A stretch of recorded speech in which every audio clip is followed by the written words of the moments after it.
Après l'étape du centre de PGS ONG à Ajomi, ce sont les pensionnaires du centre de la léproserie de Madré qui ont accueilli avec joie l'honorable Borja Santos Tawes Mbouké cet après-midi du dimanche 1er mars 2026. Très préoccupé par le bien-être social de ces pensionnaires qui n'ont pas choisi de se retrouver dans cette situation, l'apôtre du hautement social de Dogbo a choisi confier la séance dans les mains de l'Éternel Dieu Tout-Puissant.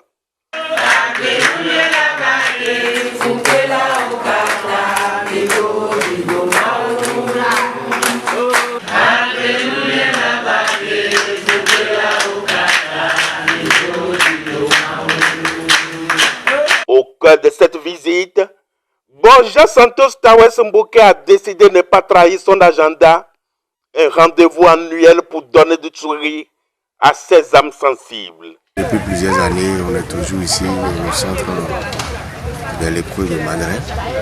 Et vous savez, chaque dernier dimanche du mois de janvier, ils font la fête des lépreux au plan mondial. J'ai l'habitude d'être là à chaque événement. Et pour le 5 dernier, pour des raisons d'agenda, je n'ai pas pu honorer ma présence à l'événement. Pour moi, c'est une responsabilité. Et je n'ai pas de raison d'être absent. J'ai donc choisi avec mes amis aujourd'hui pour venir les voir avec le minimum ou le peu que j'ai dans la main, comme des vivres, du savon, de l'huile, des vêtements, un peu de numéraire pour accompagner les besoins qu'ils ont ici. Le président Talon a fait de son mieux pendant 10 ans. Et nous, en tant que citoyens, on se pose la question, pendant ces 10 ans, on a pu faire quoi à ses côtés pour soutenir l'initiative? Est-ce que nous préparons ensemble pour 2026, le 12 avril? Notre souhait, c'est qu'ensemble, on puisse aller porter haut un homme qui incarne une vision extraordinaire que nous avons vu à l'œuvre aux côtés du président Patrice Talon. Je voudrais nommer le ministre d'État, le président Wadani Romiak. Alors, parce que nous l'avons déjà vu à l'œuvre, on sait de quoi il est capable. Nous sommes conscients qu'il va impartir l'ensemble de la nation et faire davantage. Un père en mettant fils au monde prie toujours pour que le fils fasse mieux que lui. Et je pense que c'est la prière du président Patrice Talon.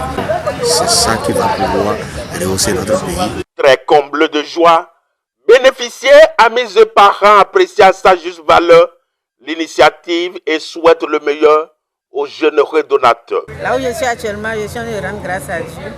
Je ne m'y attendais pas. Ils ont fait des années ici, certains ont fait 40 ans, 50 ans, 20 ans, 30 ans. Vous voyez, nous avons vraiment besoin d'aide pour le faire. Je suis en train de lui dire un sincère merci. Et je lui promets encore nos prières pour qu'il soit plus élevé pour nous aider davantage. Donner, c'est un don. Et penser aux autres qui n'ont pas la capacité d'aller au champ, d'aller au marché, bref, de se lancer dans des activités à but récréatif, c'est un don.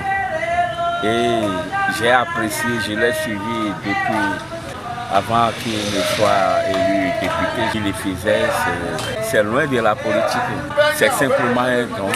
Et nous prions à tout le monde d'être ouvert et d'avoir l'esprit d'excellence du donateur.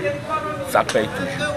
Ce don qui est offert aujourd'hui aux personnes en situation d'handicap à Madré témoigne du sentiment humain de notre frère honorable Borja Mbouké.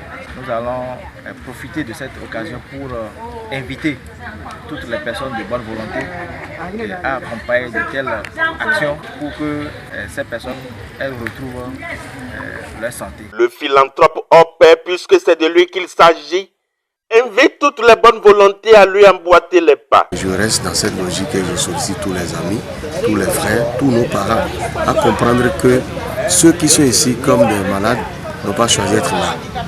C'est ce qui est arrivé. Nous allons continuer par prier pour eux afin qu'ils puissent avoir la guérison totale. Et je continue de le dire, on n'a pas le droit d'être heureux seul. On doit partager le minimum que nous avions. Si on attend un jour avoir de gros moyens avant d'être utile à la communauté, on ne sera jamais utile. Faisons le peu que nous pouvons faire et que lorsqu'on est incapable d'éclairer comme par exemple ce qu'on appelle le communément de lampadaire, on peut tout au moins éclairer comme une antenne à la maison. Nous espérons vivement que les échos et tout ce que nous disons puissent être entendus et qu'ensemble, la dynamique puisse se poursuivre. Un rendez-vous plein de sens pour donner une même chance à ces âmes en situation vulnérable.